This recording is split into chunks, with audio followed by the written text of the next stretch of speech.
Assalamualaikum warahmatullahi wabarakatuh. Saya Yori Surandaru. Saya akan menjelaskan materi kimia tentang korosi. Baiklah, korosi adalah perubahan logam secara fisika maupun kimia akibat hilangnya fungsi mekanis logam tersebut. Logam seperti besi bisa mengalami korosi jika bersentuhan dengan senyawa asam, air, dan mengalami perubahan suhu dalam jangka waktu yang cukup lama dan secara terus-menerus. Terbentuknya korosi bisa kita lihat. Proses terjadinya korosi merupakan proses elektrokimia. Elektrokimia ini adalah proses terjadinya reaksi redoks secara spontan. Contohnya korosi pada besi akan membentuk oksida besi. Besi akan teroksidasi oleh oksigen dari udara dan akan membentuk korosi. Berikutnya itu faktor-faktor yang mempercepat korosi.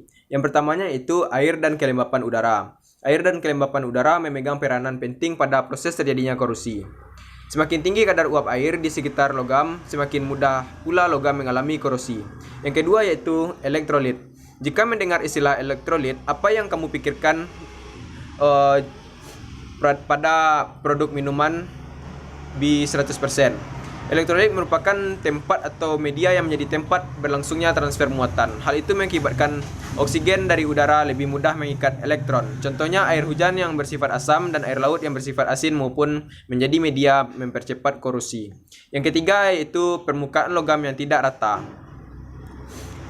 Kutub muatan tersebut adalah yang berperan sebagai anoda dan katoda. Jika kamu memiliki logam di rumah, jangan lupa untuk selalu membersihkannya dan selalu kondisikan agar logam bisa tetap licin. Yang keempat, terbentuknya sel elektrokimia. Terbentuknya sel elektrokimia ini dilatar belakangi oleh adanya dua permukaan logam yang saling bersinggungan. Jika permukaan logam yang bersinggungan memiliki perbedaan potensial elektroda, maka akan terbentuk sel elektroda saat terbentuknya sel elektroda. Logam dengan potensial elektron lebih rendah akan melepaskan elektron sehingga terjadinya oksidasi. Pencegahan dari korosi tersebut yaitunya yang pertama, usahakan logam tidak mengalami kontak langsung dengan udara. Yang kedua, jika cara pada poin pertama terbilang susah, masih ada cara lain yaitunya dengan melakukan pengecatan. Yang ketiganya yaitu menggunakan elektroplating, yaitu melapisi permukaan logam secara elektrokimia. Permukaan logam yang akan dilapisi berperan sebagai katoda, sedangkan pelapisannya dalam hal ini logam lain berperan sebagai anoda.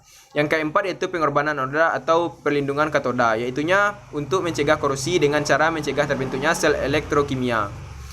Sekian penjelasan saya. Assalamualaikum warahmatullahi wabarakatuh.